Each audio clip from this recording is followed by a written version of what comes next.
Yeah, I want to real quick talk tonight about the next layer. I said something in my email about the next layer in online ministry. And Michelle Morris is going to talk about that. She's going to talk about equipment, video equipment. If you're looking to do some live streaming for your worship, or if you're even looking to do just some video connection with your pastor doing a devotion or just offering a message. She's going to talk a little bit about that, but I want to talk really quickly and have us think about who are our audiences that we are trying to reach in online ministry. And I would love for y'all to just start name some of your audiences. I'll start at the conference. Our audience, so one of our audiences is clergy. Mm-hmm. We have to be able to reach all of our United Methodist clergy in the state of Arkansas. So who else? Who wants to go next? Sherry?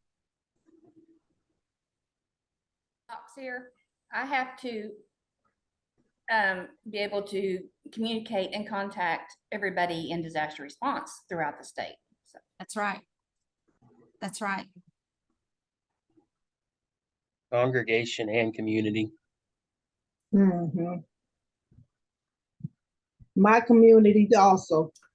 Okay. When you say your community, what do you mean by your community? Everyone, Black, white, Hispanic, just everyone.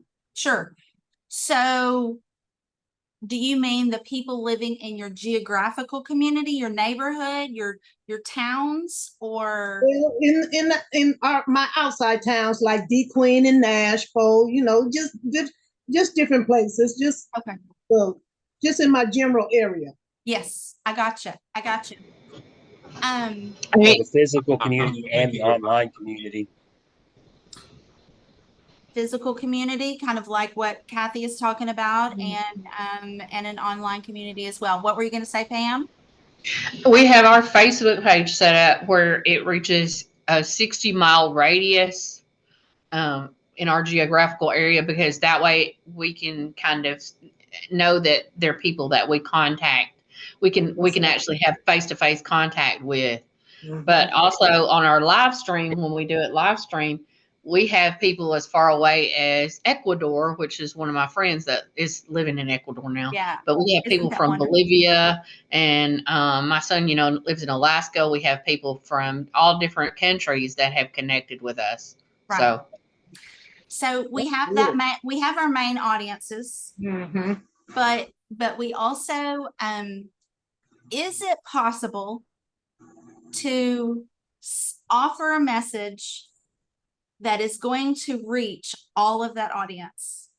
Does all of that audience that we're talking about, does our entire community, do we take in information the same way as everybody else does? What do you mean by taking in information? I mean, if you make a post on Facebook, mm-hmm. and you expect every single person that you are trying to reach to see that, how are you going to be strategic about that? Or I don't know if that makes sense. Can you make a post on Facebook that is going to apply to every single person? I can try. Absolutely, and that's a great answer. That is a great answer, Kathy. Yeah, I love your attitude. I guess what I'm trying to get us to think about is also subgroups. If you're how many of your churches do a special Sunday, or do a special dinner, or some kind of mission event? Do any of y'all do that? Do you have a special event? Yes, we do Fifth Sunday Fellowship, where Horatio comes, DeQueen comes, and then of course both Methodist churches in Lockford. So we do a Fifth Sunday Fellowship. Right. And I've heard about that, and I want to attend that sometime. I want to be there for that, because I think that's a great celebration. I hear that's a great celebration. So when we think about these particular events, and when we think about the particular messages that we're putting out, what if we thought about it as, okay, the people that are probably, let's say, let's break it down a little bit. Okay, if we're going to have a fifth Sunday and Mhm. it's a service and a dinner, Yes, ma'am. okay, is it free? Yes, ma'am. Is it potluck? Yeah, yes, just about potluck. Mhm. Okay.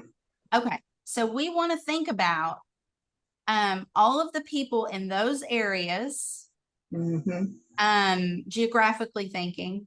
We want to think about people who might be lonely Mhm. and would like some community. Mhm. We need to think about people that would come for a meal. Yeah. Um, and we want to think about people who might consider preparing something and bringing it Yes. to the event. So thinking about those different groups of people. There is, if you're wanting to reach people who are that we want to invite who Uh-huh. might come because they're hungry. Yeah. It's a place to bring their kids where they can, Yeah. mom can just sit and breathe for a minute and have some adult conversation with somebody, and let their kids run wild. I mean, Yeah. that's going to be a different message that Yeah. we send. And then gonna it's be a good because we're different not group. always in Locksburg either. We go to D Queen, we go to the other churches. So we're right. not just always in Locksburg. Because Right. somebody might not even have a ride to Locksburg. So it's good that we get to go to other churches to where maybe in their community, they'll be able to come in and fellowship with us. I love that.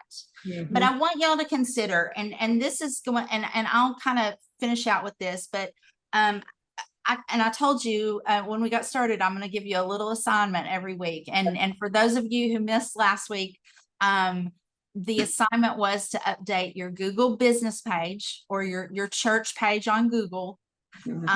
Your Find a Church, the United Methodist database, and to update your Facebook page to make sure that it has GPS connected directions, your worship times. And if you have a mission statement or an invitation for people to join you, that needs to be on there front and center as well. So that was our assignment last week.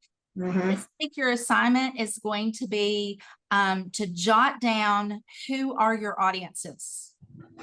And not just everybody, but who are your audiences? Do you have single moms? Do you have young families? Do you have shut-ins, elderly shut-ins? Do you have teenagers? Do you have people who are retired? People who have grandchildren? There's all these different groups, all of these different groups of people. And I want you to think about when you are putting a message on Facebook, who you are trying to reach. Let's just keep it, and it can be, 10 different groups, 10 different audiences, or it can be, 2. I hope you can go ahead and create a lot of subgroups and give me like 10 different audiences that you'd like to reach. That would be awesome. But for right now, I am going to introduce not just my colleague, but my friend, Reverend Dr. Michelle Morris, who I already was speaking of earlier. She has joined us, and thank you. She is currently is the senior pastor at Bentonville First in the Northwest District, and she is a former teammate of mine who served on the Center for Communication at the conference. And when I knew that we were going to be talking about technology and cameras and different, like let's talk about specifics and what works and what doesn't, and what's good starters, and then also to talk about creating ministry teams around online ministry. It had to be her. Because this is what she does so well. So on top of so many other things. So I'm going to turn it over to Michelle. Michelle, meet my friends. Hey, I know a lot of y'all already. So very glad to meet y'all.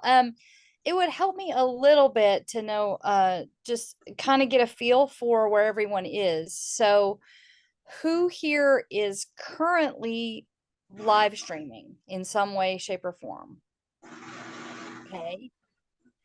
And for those of you that are currently live streaming, if you could share with me like kind of what tech you're using to live stream, that'd be helpful. I'm going to be honest with you and say I don't know, because we have someone that comes in and she sets it up and she does it and then she takes it down and leaves, kind of thing. So I've asked her to compile a list because she's talking about leaving within the next 6 months and moving on. She's getting married and all that. And so I said, I need a list to keep the quality at least what it is now. Right. So See, I'm getting that. this is one of the great things about having volunteers when they take ownership of something. One of the tricks of having volunteers, if someone goes on vacation, someone, and they don't have anybody backing them up, then you're sort of stuck. Okay, who else is live streaming and what tech are you using? We use Blackmagic software to do all of our manipulation of all the different components, as well as the standard Windows and Facebook platforms as well. And then once we're done live streaming, it's still retained on Facebook, but we also copy and post our service onto our website as well. We just do Facebook Live. Okay. Are you using just a phone to do it, or? No, we've got we just went through a $30,000 upgrade for our AV system. We've got remote cameras, mics, and all that stuff. We don't get a lot of following on our Facebook Live because our congregation is mainly retirees, and I'm talking older retirees. Most of them don't have Facebook pages, but they're good with going onto our website and then seeing our posted service afterwards. We do get, we get half a dozen to a dozen on the live. The rest of them go to the website. Pam, you mentioned that you're broadcasting on Facebook. What are you using, a phone, or do you have cameras? We have a camera, but that's part of the problem is that our videographer he takes a lot of time off, and so when he's not here, there's no one to replace him, and so I have trouble finding someone that could do all of that. And I really would like for someone to come and take a look at our equipment because it could be run remotely, and I'm not sure. Mm-hmm. Yeah. So the biggest challenge, and I think probably the biggest challenge when we're talking about technology with all of y'all, is budgets matter, right? Depending on how much money you have to work with. Like, for instance, here at First Bentonville, we have a pretty big budget, but for the first 2 years, like from 2020 to 2022, we had to do both our contemporary and our sanctuary service in the sanctuary because we could only afford the system for one space and not for two. And so budgets are really really kind of a key thing. I guess what might be most helpful is I'm going to give you I'm going to talk about a couple of things tonight. We'll talk technology and how to do live stream. And in those, I'm just going to kind of give a summary of some things that have worked and give you kind of a sense of, then you can work within your budget as to what might be helpful from that. Okay. And then we're going to talk about how to recruit some volunteers and how you find those people that can sustain this over a long period, so that if you lose someone, you're not totally lost, right? So let's start with just me talking through kind of some basics on the technology. When the live stream, or when the pandemic first happened and everyone went live stream, the common thing to do was either to stream using a phone or to stream using an iPad. And you can do that. That still is a possibility. The biggest challenge that you face with that option, I think, is sound. sound, unless you're basically right on the person that's speaking or right on the musicians, the sound quality really, really can suffer. So if that is where you have to start there. My recommendation is that you get an external microphone of some sort that can plug into that device and that can then be placed closer to wherever you are trying to pick up sound. And especially if you can get a microphone that they're, hang on just one second.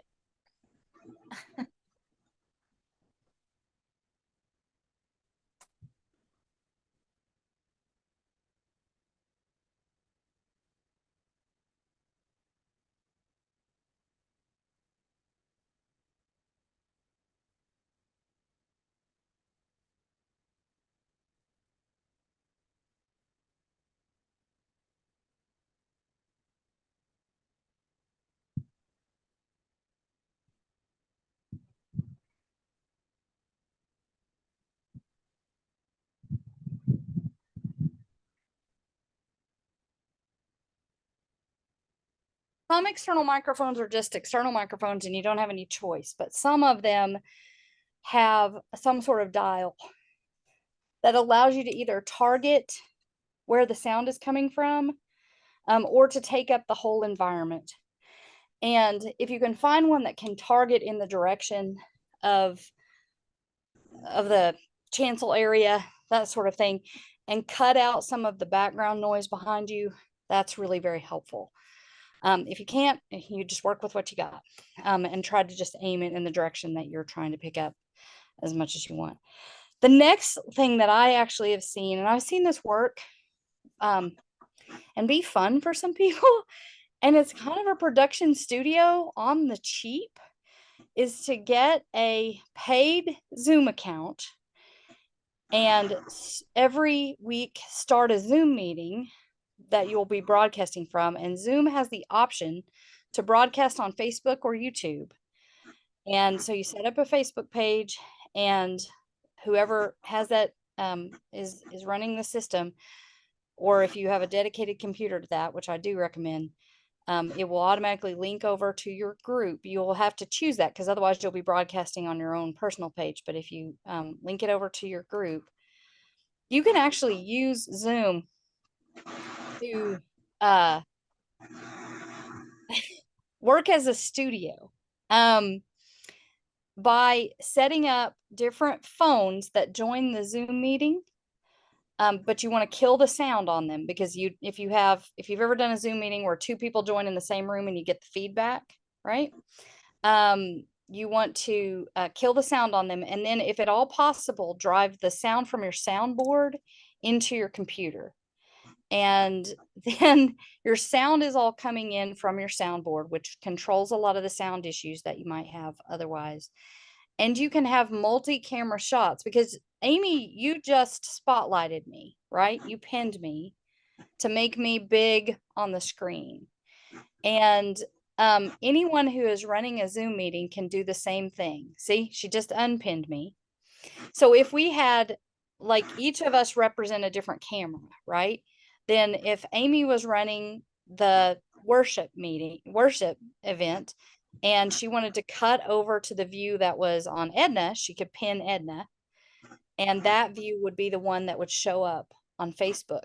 So it's a very easy way of, we're all pretty accustomed to working with Zoom, or at least enough people in our congregation are accustomed to working with Zoom, that it is a pretty easy way to actually create some production software without having to invest much in production software. If you want to see a church that's doing this, Living Waters in Centerton, they had this problem. They really wanted to kind of upgrade their engagement on their worship service. So they use Zoom as a broadcast studio for live streaming. If you want to see us, our church did an event. We just did a cooking challenge where we had different teams were given $25 and sent to the farmer's market to shop and then they had to come back into the kitchen and prepare. And we ran a multi-camera event from my office using Zoom, where we had two people that took a phone downtown to the farmer's market and interviewed people at the farmer's market as part of our filler. And then we had two judges in the kitchen interviewing and talking with the teams that were prepping, and we used an OWL camera. This will give you an idea of an OWL camera. OWL camera is a 360-degree camera that picks up the noise. So they used an OWL camera in that room to focus in on different people, and they had a phone that they were going around and zooming in on stuff. And myself and my communication director were sitting in my office choosing which camera was being shown. And we could even show two cameras side by side. So you could see the view of the food and have the view of the judge talking at the same time. So it's actually kind of fun to play around with Zoom as production software. And it's pretty affordable because, you know, if you pay you do have to get a paid account in order to be able to broadcast on Facebook. But it's still a fairly manageable expense for what you get. And in that case, then you just need, again, if you have some trained volunteers, you just need them to volunteer to bring their phone, set it up on a stand, have them join the Zoom meeting, have them kill their sound. And then you've got all that you need for multi-camera shots. And especially if you can then sync your soundboard into your computer to pull the sound in, that actually makes a pretty strong setup. The next step up is to do Amy, do you have a question? Sorry, I wanted to remind everybody that I know that we had about, I think probably 30% of the people on this call are live streaming worship. And that's kind of what, that's kind of the obvious thing. But I also wanted you to know that literally every church, 99% of the churches across America right now are live streaming worship. So, Right. so, don't feel like that's where you need to start. Right. Yes, worship is, one of the most important things that we do, as Christians, but know also that you can have video connection, kind of like what Michelle was talking about, how, and I had mentioned it earlier, if you are doing a devotion, or if you're just want to give an update, or if you are visiting with, new people in the church, or, whatever, that you don't have to start with online worship. Right. So, anyway, that's all I was going to say. Thank you. Yeah, that's good. And we use, we consider ourselves a fully hybrid campus now. So we do all of our meetings hybrid. We do, I do all my Bible studies are hybrid. And my folks are completely accustomed to it now. Now I will say that the OWL camera was a game changer for us, because it really is a 360-degree camera, and it zooms in on the person that's talking.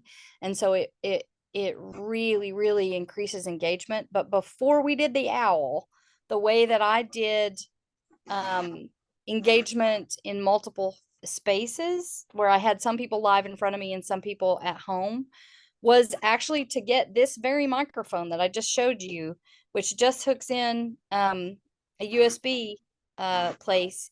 And that improved our sound 100-fold to just have our in room sound pulling off of this, so our people at home could hear us a lot better. And a lot of times when I'm recording something, I will use this microphone to, like, I'll just record myself on Zoom, but use this microphone because it improves the sound so much. This is a Yeti Blue podcast microphone. And if you can get it at Amazon. I couldn't get it for a while because I ordered so many of them. They thought I was a seller. So they blocked me from ordering it. But it's a Yeti Blue podcast microphone, and it runs about $130, I think. But we use it. You can put one and just have it travel around the church and all of that. And it's very, very, very Michelle, useful. is it Yeah. Yeti, Y-E-T? YETI. Yeah, Okay. just like the abominable snowman, right? Um, and then the way we worked with inclusion of people in those meetings is we also set up phones that were pointed at different parts of the room and killed the sound on them, and then we had multiple views for our people at home. They could see people all around the room. So we kind of made our own 360-degree camera. It was not as fun as the owl that zooms in on everybody, but it helped with engagement. And what Amy points out about you don't have to start with worship, that's not our exclusive video production anymore. We do a monthly cooking show. This month's cooking show was the live competition. But we also pre-record a cooking show. We have someone who that's her passion. And so we set that out there into the world and get a different kind of engagement there. So sometimes what you want to work with is what your people have passion for. And we'll talk more about that in just a minute. But then who was it that mentioned the using black magic and all of that? And I saw somebody uses OBS. If you've got a good chunk of change, and can go with a remote control camera system where you have 2 cameras, you really only need 2. And I will pull up the names of the ones that we're working with. There's a specific type of camera that works really well for online broadcast. But you really only need 2, because if you have a joystick system and you have a program that will allow you to fade back and forth between the 2 shots, you can have one shot positioned and then be positioning the other shot, and then fade into that one, and then you can go back to the other camera and position that one, and you can just hop back and forth. So it can make it makes it seamless. And so if you get 2 of those and you get a joystick controller, and then use Blackmagic switcher is what you'll need in order to be able to do that. And then Blackmagic is just kind of the best name in that, and is pretty compatible with all kinds of stuff. And then That software comes with the controller. You don't have to purchase the software. yes, if you buy a Blackmagic, do you have the controller as the switcher in the controller? Yes. Yes. Okay. Well, yes, you're using the Blackmagic switcher software. My people, because they're also running ProPresenter, didn't want to have to run the Blackmagic software and ProPresenter at the same time. We wanted to keep it to one computer. So there's an external switcher that you can buy. So it kind of depends on how much interaction that you want to have between them. The name of the cameras that we use are PTC optics computer or cameras. And we have in our sanctuary, we have a 30 times optical zoom, which can shoot from the very back of our sanctuary to the back of our like a stage, and get somebody's nose. Like a 30 times optical zoom is about all that you ever need. In our contemporary worship service, we only use a 20 times optical zoom because it's a shorter space, and we can still zoom in on people's noses, right? If we wanted Hey, to. Michelle, will you see Lynn's message in the chat? Yeah. Oh, yes. They use Mevo cameras, and Mevos are another way that you can go. It's a kind of intermediary step there. And you said the only issue is that we cannot zoom in close to speakers because you want it hooked up to the sound for better sound. Yeah. So the Mevo has to be pretty close to whatever you're doing. Now, what I have seen, Mevo had the capacity on some units, but not all units, to put in but you're not going to want an external microphone because you're pulling from the soundboard. So Could he put one closer to the speaker? here's what I would do. I would do is think about using Zoom as a multi-camera software and setting up iPhones closer so that you have the Mevo for the full back and plugged into the sound, right? But then, well, that's a good question. That's a good question. See if you can use the Mevo as a camera that then hooks into broadcast on Zoom. That would be my recommendation, to look into that. The Mevos were great initial stopgaps on what we were all running into. And I think they would still be that way if you were just getting into broadcasting. A Mevo is designed to do that kind of broadcasting.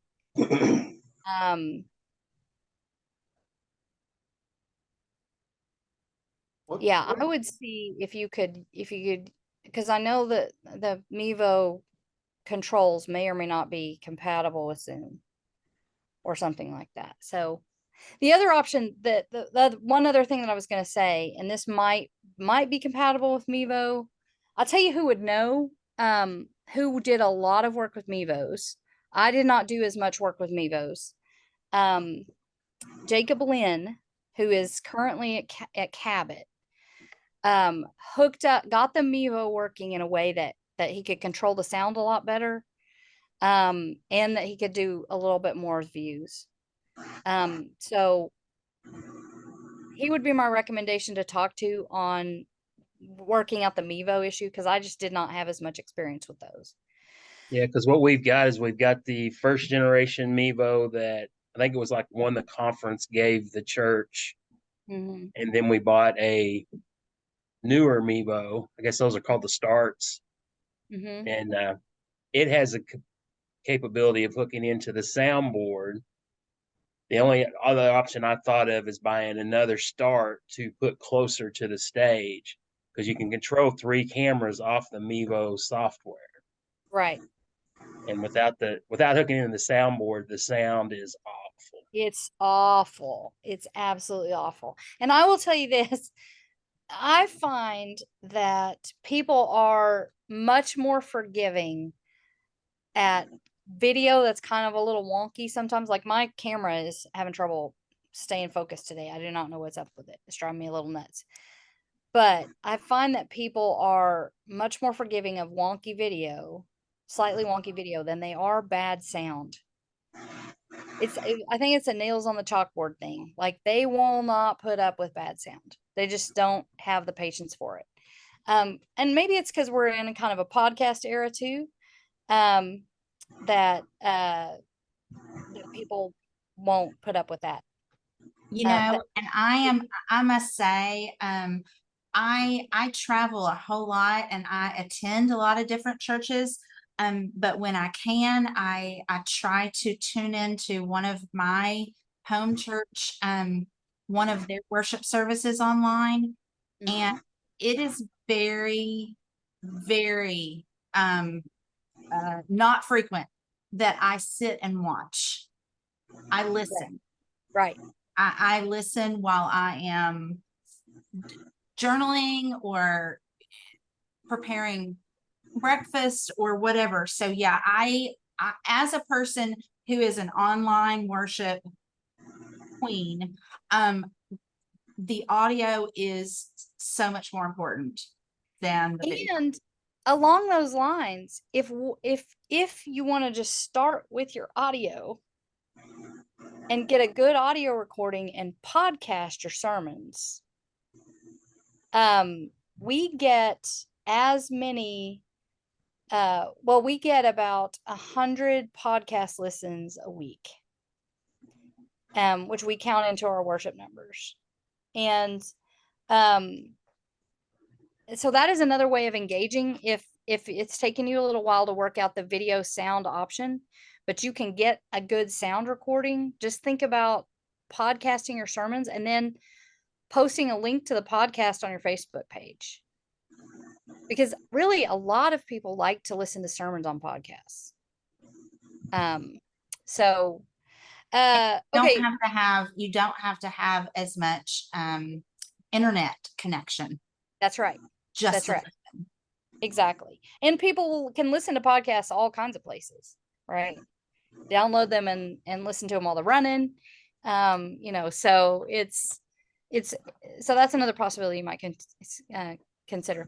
I want to honor y'all's time, so I'm going to very quickly say that you can do like a double camera system. You can use OBS, which is a free software that allows you to do some kind of management of cameras and sound and that sort of thing.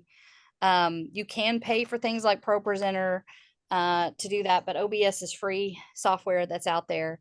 And there's a lot of folks in the conference that work with OBS and could be helpful on that.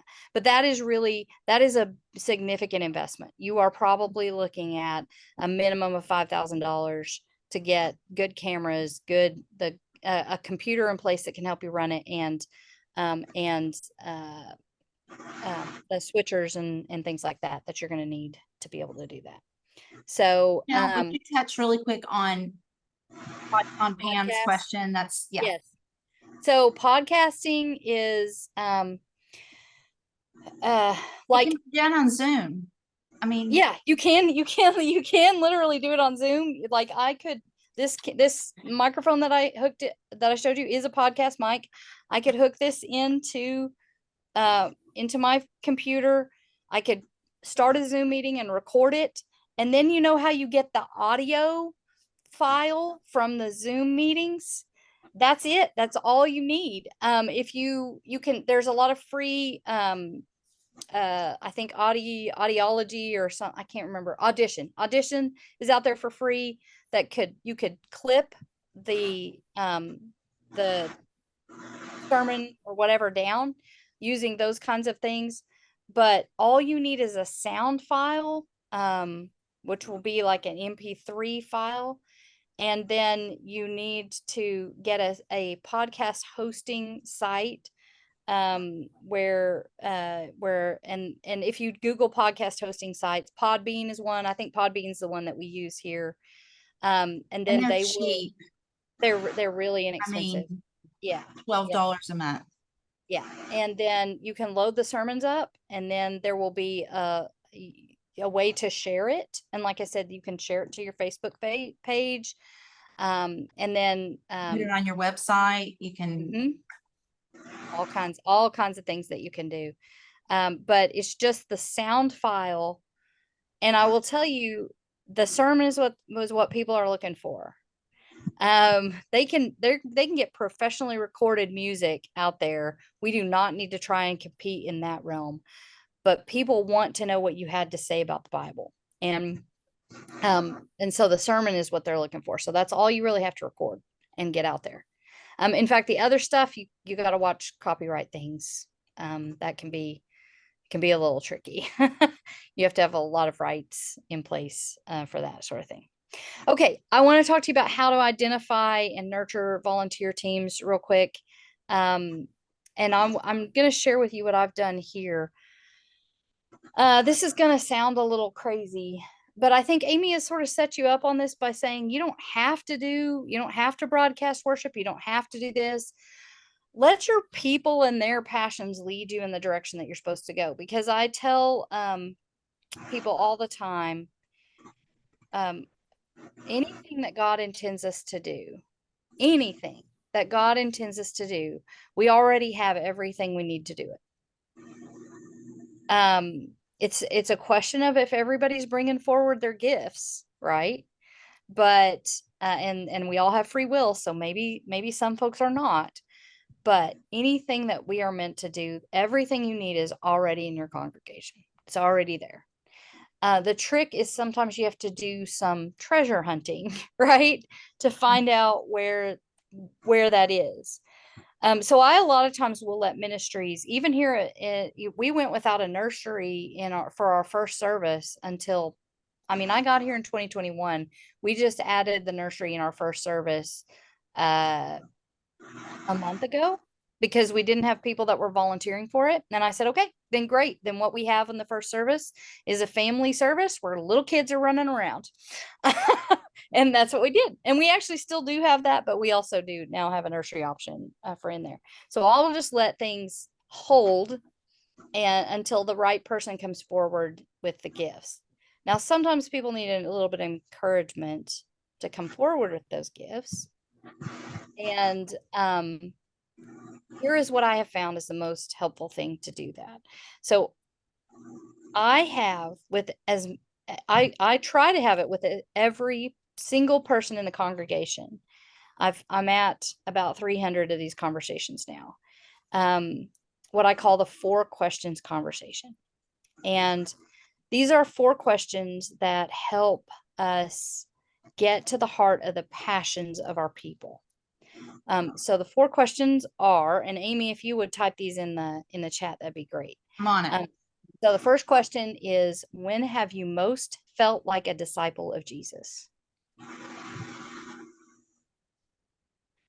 And if I am working with someone who has not been involved in church much, I change that to, when has your life had the most purpose? Is that 1A? Yeah, it's like 1A. It's like your alternate. If this is not a church going person, that's the one I use instead. What? Okay, say it again. When has your life had the most purpose?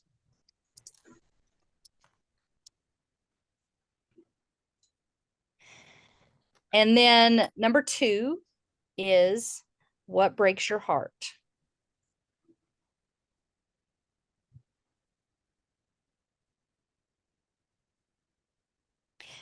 Number 3 is, what brings you joy?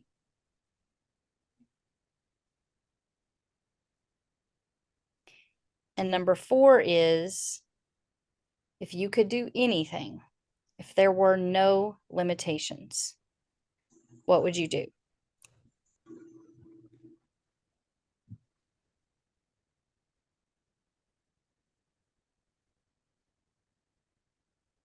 Now, here's what's happened from those from those conversations. First of all, one of the women in my congregation said, I can do anything. I said, you can do anything. She goes, I'm a Food Network star then. And I said, great, we can make that happen. And that's how our food show came to be.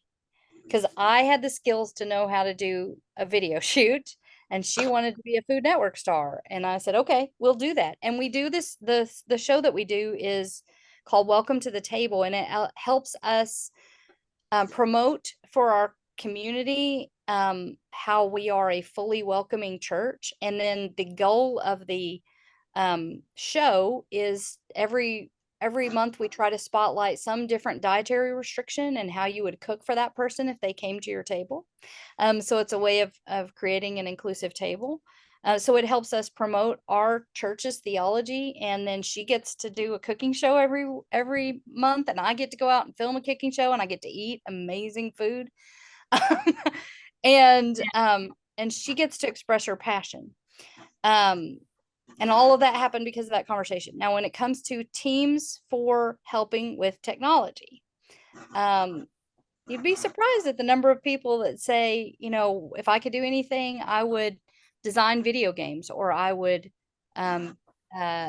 do some kind of, any kind of sort of creative field. Like if they say, it's come up with at least 6 people that they love photography. They love to just take pictures, and they love to film video and all that sort of thing.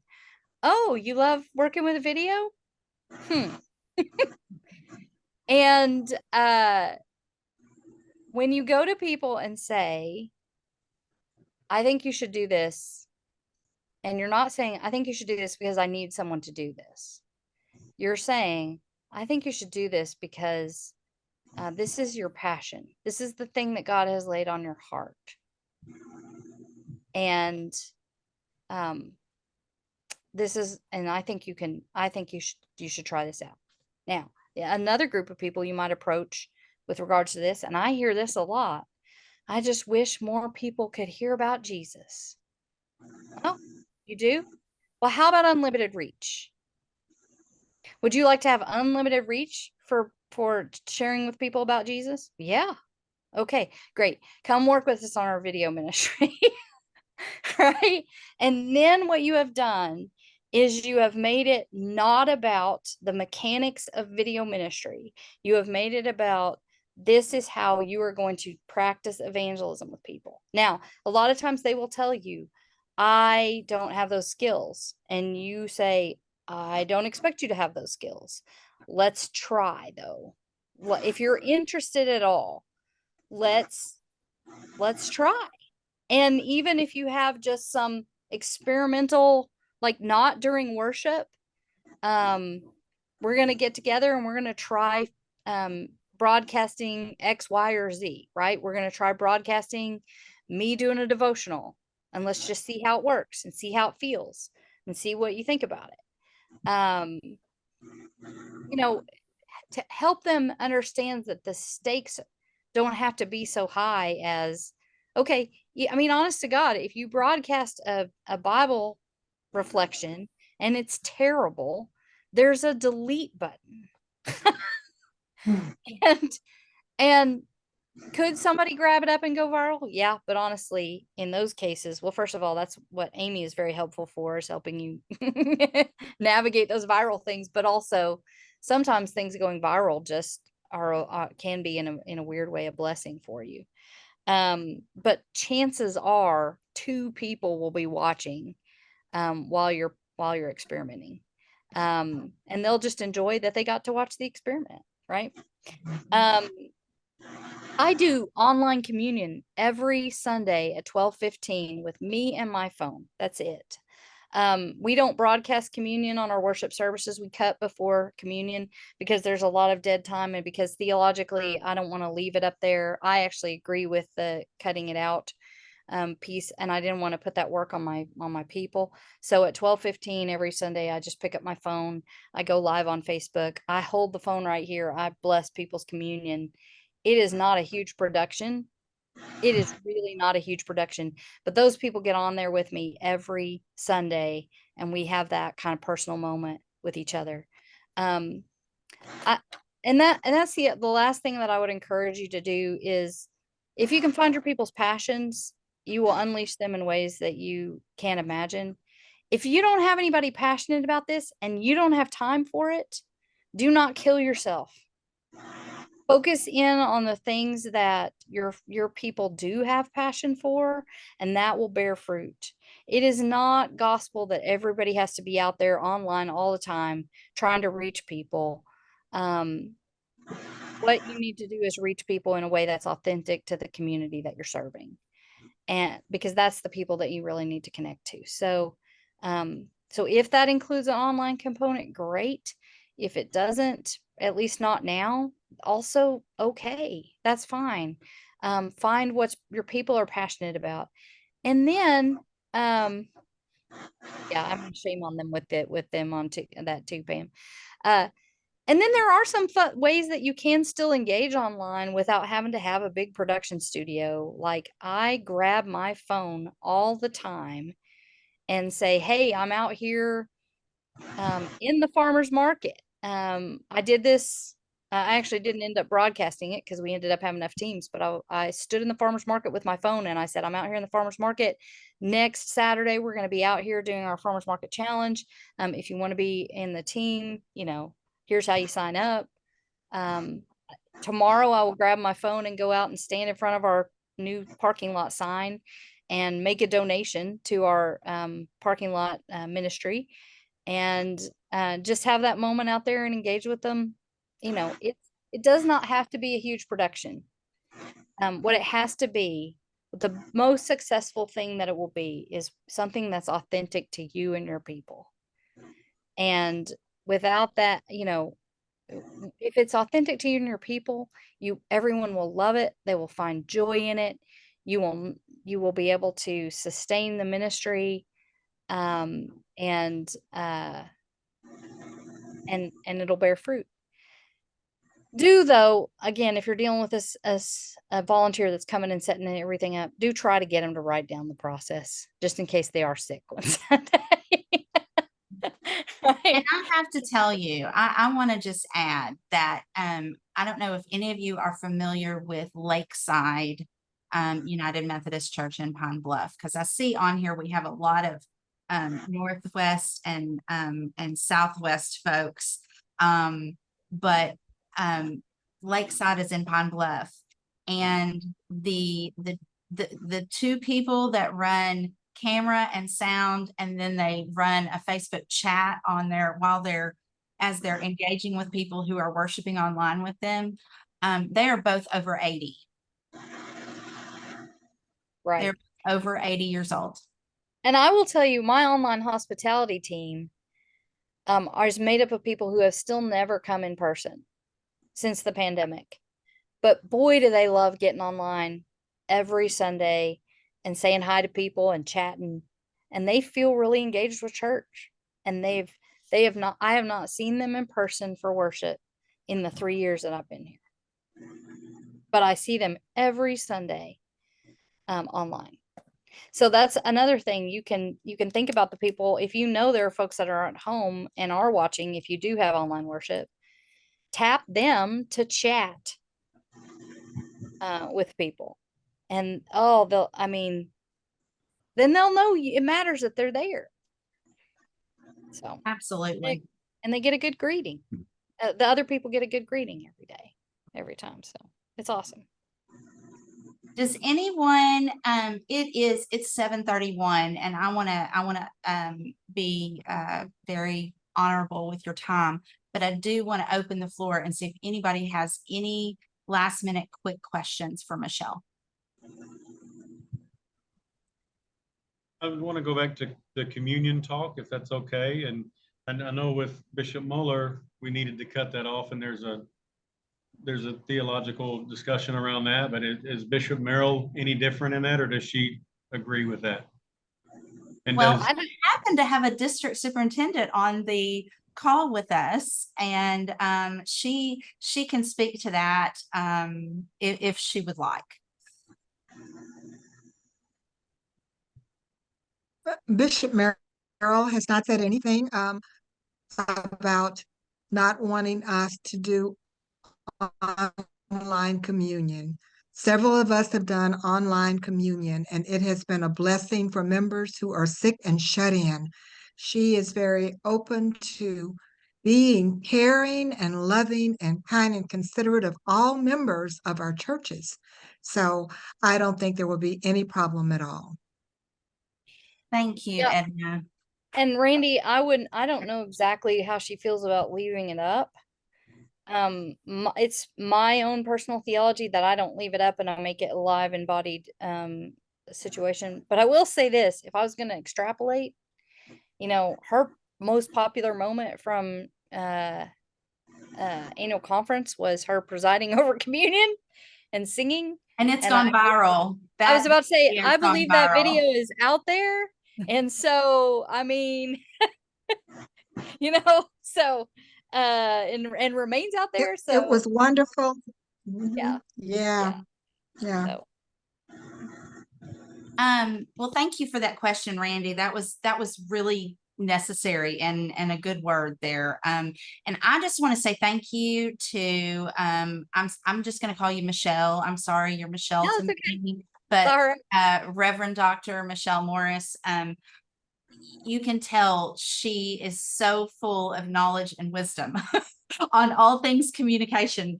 And I just thank you, friend, for taking the time to be here and talk with my new friends. And you've given us a lot to process and a lot to think about, for sure.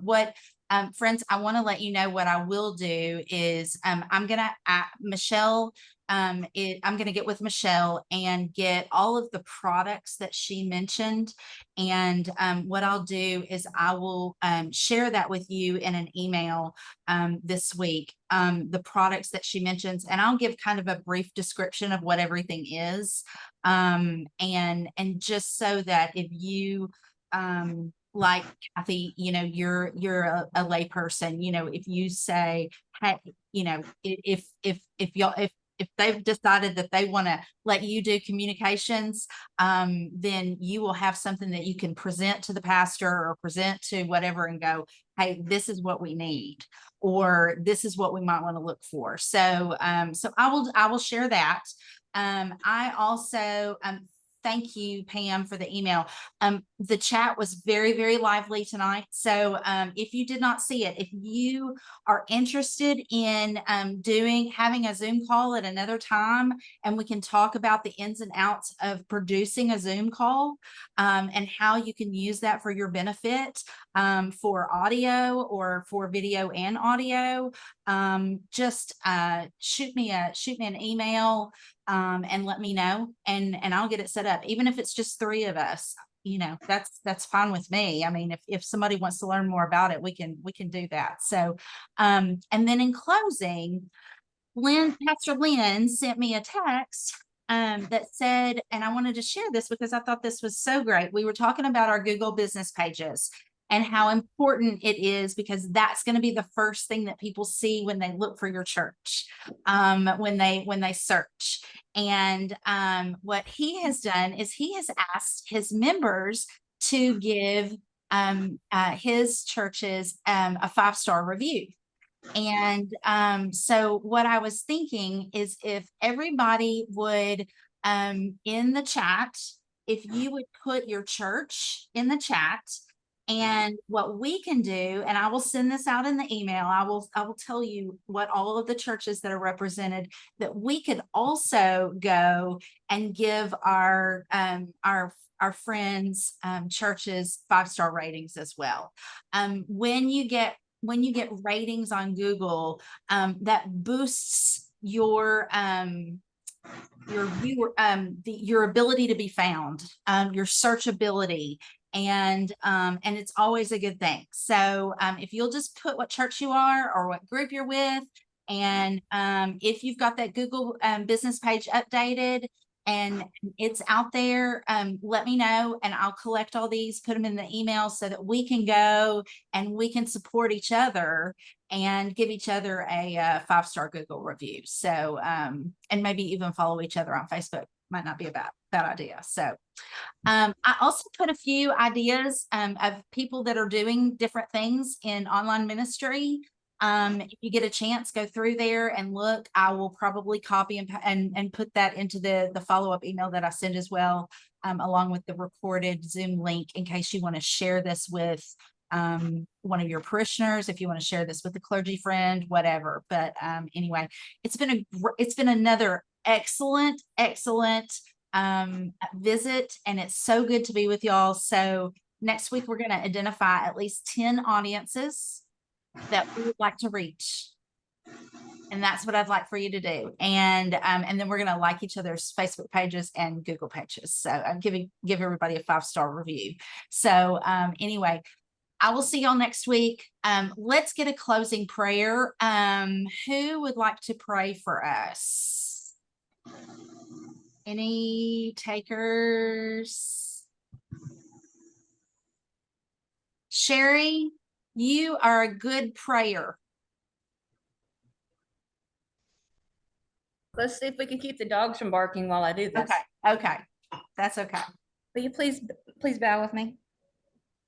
Our Heavenly Father, Creator of all, we thank you for this opportunity to be together to learn more about how we can reach others, so that we can show them your love and help them to understand and learn your word.